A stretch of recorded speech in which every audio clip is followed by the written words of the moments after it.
Buying a house isn't as easy as signing some papers, wiring your money, and then boom, you own the house. It's actually very difficult. In today's video, we're gonna go over the entire home buying process so we can better understand it, and also talk about why so many buyers are becoming more and more discouraged with buying a house. So if you're interested in that, like, share, and subscribe. Let's get into this video.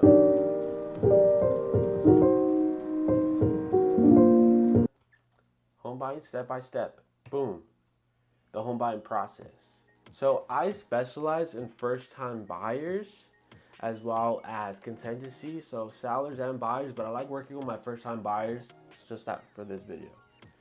My duties as a realtor are going to be specialize in first time buyers, fidelity, support, reasonable care and diligence, honesty, obedience, communication, and also to protect your deposit is my number one thing. I've never lost one, thankfully. It could be a difficult task and challenge to buy a house.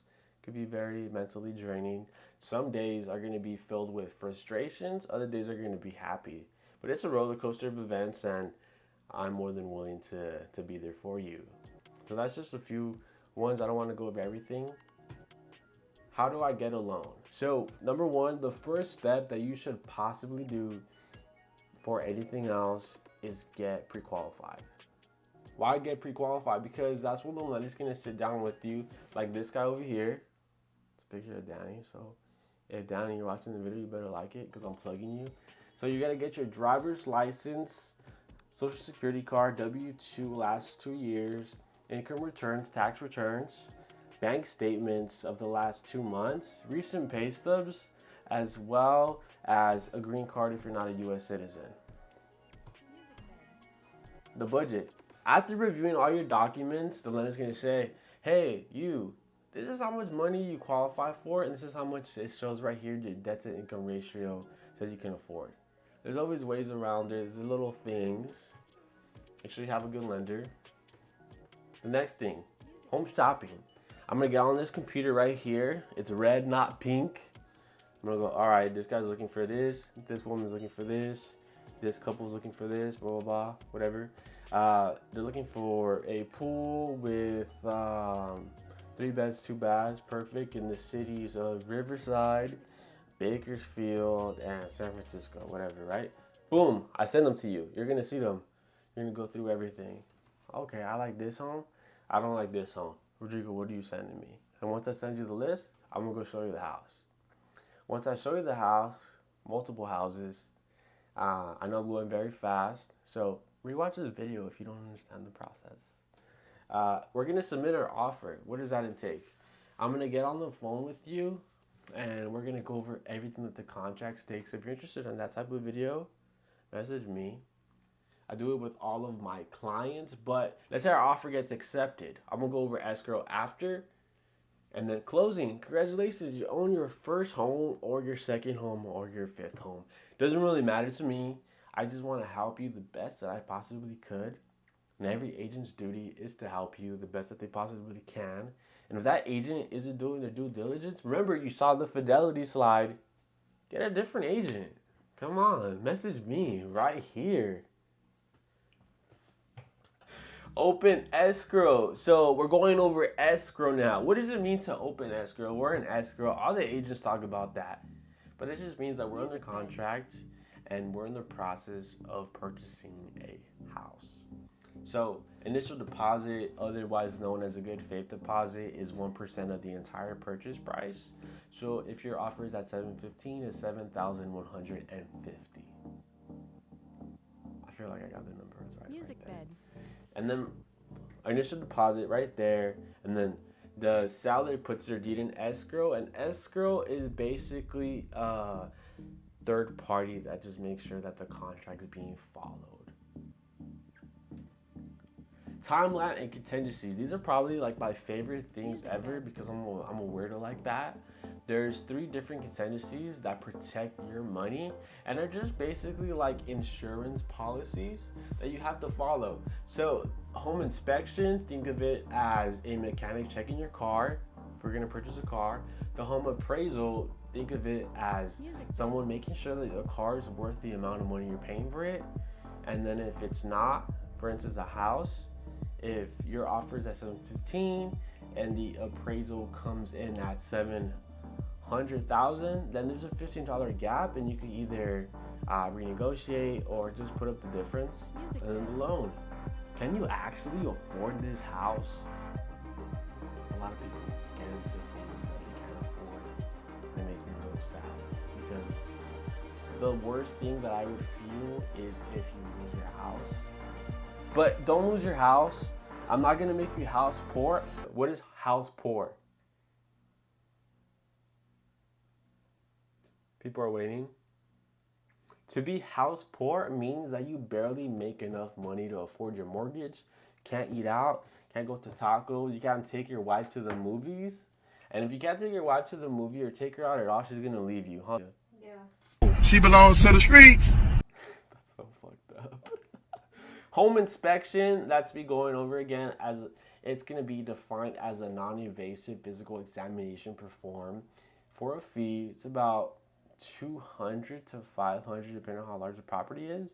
Once again, that's exactly like a mechanic checking over your car. $200 to $500. I was pretty close. Yeah, that was exactly what I said.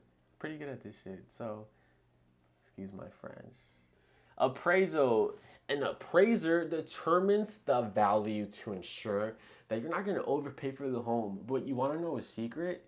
They don't care if you overpay. They just want to make sure that the bank, if you default, the bank wants to make sure that they can sell the house back and make some money back.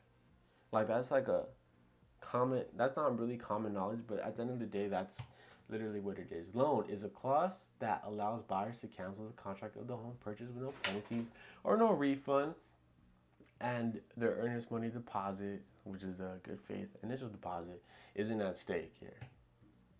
Okay, so there's going to be timelines. So it's your agent's job to schedule the inspection. It's the lender's job to take care of the loan contingency as well as the appraisal. So the home inspection and appraisal, all will be done within 17 days standard. Right now, I'm working on a deal. We're going to do 7 days. I know we can do 7 days, yeah. I know, right? But yeah, so let's say all will be done within 17 days, reviewed by, depending in what they can find. So depending on what they find, you could either, one, request for repairs. That means, hey, I want you to fix it. Ask for credit. Hey, I don't really trust who you're going to get, but I'm going to need some credit back. So 1715, excuse me. I'm going to offer $1,750, but I want $5,000 credited back to me to fix the things. A lot of deals go like that. Renegotiate. You know what? I don't want your money. I think I'm just gonna offer $700, or cancel the purchase. You know what? If you don't want to work with me, it's done. Over. I don't want this house anyway. You needed me. I don't need you. You need me. Review disclosures. So some disclosures are just going to be material facts known by the seller's client. Let's say, for instance, there's a crawl space. Is the water heater double braced, just in case of earthquakes, and just different things like that. Seller property questionnaire. So this is really informative stuff. But if your client doesn't know, just put no. It's better to not know, because if they know and they hide something, you could get sued. But if they didn't know, we understand that not everyone's going to know 100% about their house. Verification of property. So 5 days before the close of escrow, that's a good save. Your agent, the buyer's agent, also known as the seller's agent, is going to go to the property and just make sure that the property isn't burned down and you don't walk in there and the whole house is pink. Not that there's anything wrong with the pink house, but... Okay, this is basically how it looks like. So loan funded, so the bank doesn't give the buyer, like it doesn't give me, the buyer, Rodrigo, the money. It gives it to the homeowners. Then you owe the bank the money.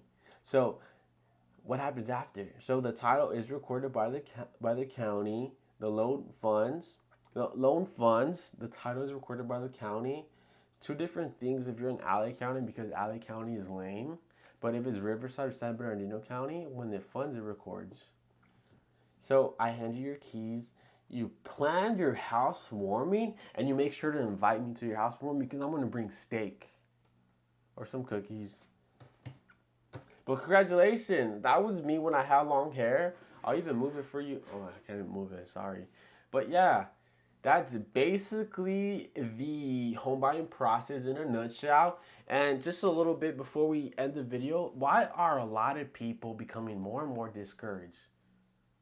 Because it's hard to buy a house. At the end of the day, I have a client that I'm working with. We just submitted another offer. We submitted a lot of different offers since November, and I'm really hoping that I get her the house. Because it's hard. Like, you submit a bunch of offers, you're going out, taking time out of your day, getting excited, and you're getting dropped. It's like a dopamine rush, thinking about the process of buying a house, and then when you don't get it, it could be very disheartening for everyone involved, the lenders, the realtors, even the people. At the end of the day, we really care about helping our clients to get them the home, not just because we're gonna make some money. It is nice, but we also help people start a new beginning to their life and their legacy. Yeah, that's why a lot of people are becoming more and more discouraged. So if you like this video, I'm being 100% transparent. It's just the realities. The bank wants to make sure they get their money back, even if you can't pay for them. And some agents got to sell the house for their clients because they got to make some money, but also because at the end of the day, we're helping people, and that's what it really is about. So if you like this video, if you find it informative, or if you hate it, comment below, like, subscribe, and I'll be here for the next one. Come on, let's go!